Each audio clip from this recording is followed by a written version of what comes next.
4 minus 4 equals 0. So 0 times 2, then plus 7.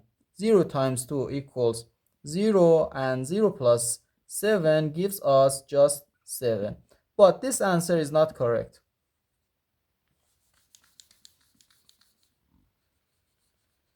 According to the order of operations, multiplication have higher priority than addition and subtraction. So first we have to do this multiplication. 4 times 2 gives us 8. Let's recopy. 4 minus 8 plus 7. And here we have this subtraction and this addition.